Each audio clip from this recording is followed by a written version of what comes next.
Okay, thank you, Alex. For more on what happens next, that's the big question, right? And what this means as we head into the summer debate season. Let's welcome in commentary editor for the Washington Times, Kelly Sadler, and pollster with McLaughlin and Associates, Jim McLaughlin. Great to have you both on. What a morning. What a morning.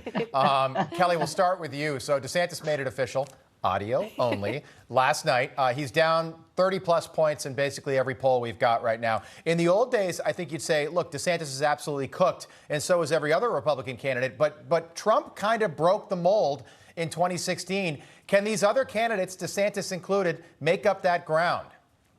I don't know. I think it was a disastrous launch. There was no video. It was totally scripted. It was on Twitter, where the GOP primary voters quite simply aren't. There was 500,000 people that tuned in. Only about 100,000 stayed on after 20 minutes of delays and glitches and back and forth speaking. Ron DeSantis didn't deliver a vision for America. He stuck to his scripted talking points. It seemed very robotic. So I think this was a big fail. The campaign said it, raised $1 million last night. That's not huge in the grand scheme of things. So I think he's got to have a reboot to the reboot. Ron DeSantis has fallen 10 points in polling since February, with Donald Trump widening his lead. So these candidates really need to come out strong, say why they're different than Donald Trump and why they can do a better job than Donald Trump. And thus far, none of them have done so. I think that Rob made a really good point before we came back. He said that not everyone even has a Twitter, so you're ostracizing a lot of your potential voters who just simply do not have an account with the platform. But Jim, according to a new poll, Quinnipiac poll, the survey finds 56% of Republican and Republican-leading voters, they back Donald Trump. He still holds a 31-point lead over DeSantis. Do you think that DeSantis's poll numbers will be changing in the future, or did he just not gain enough momentum last night? I agree with you guys. And Rob, having worked on a bunch of presidential campaigns, that was cringeworthy last night. I mean, it was like the worst conference call you've ever been on. Ever. It was like when COVID first started and no one knew how to use Zoom. Zoom worked. It worked, though. This was a disaster last night. Everybody wants to move on today. Look, I want to move on, too, but we've never seen that before. We've never seen a presidential announcement go that off the rails. No, it was bad. And I remember when Elizabeth Dole's mic went out during the convention. We had another mic right there. And by the way, if that mic went out, we had another one right after it.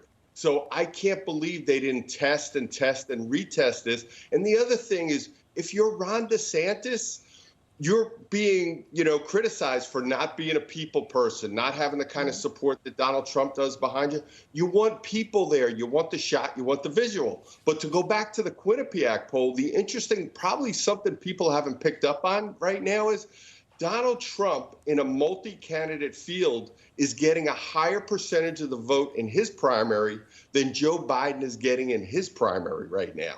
So that tells you about the strength of Donald Trump in the Republican primary right now. And just real quick, the big thing is, look, you have one chance to announce. Everybody should be talking about your message. What's your message? What's your unique selling point with the voters right now? Nobody is talking about that with Ron DeSantis. Yeah, and Kelly, why alienate half of America more than that? My parents, for example, right? They're not on Twitter. My wife's not on Twitter. So it's not just my parents. So why not just do it somewhere where everybody can access it, see your announcement, and then we all move on? Instead, this abject disaster last night.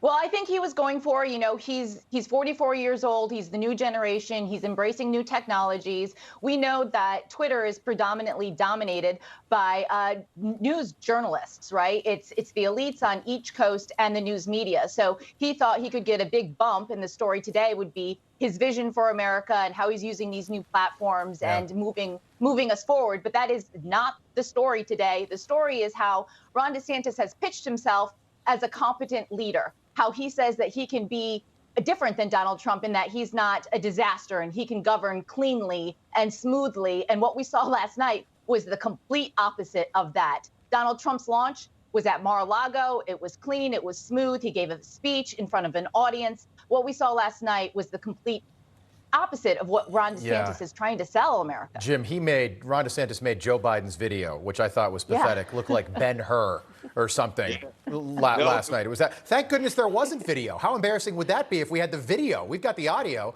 only. Two words that I was not saying 24 hours ago. But here we go. Imagine if there was video. Yeah, I mean, it would have been glitchy. It would That'd be embarrassing. Yeah. They're all like, hey, I'm the richest guy in the world, and we're all smart, and we messed this up royally. All right, Jim McLaughlin, Kelly Sadler, thank you. Great having you on. Kelly, we'll see you in a little bit.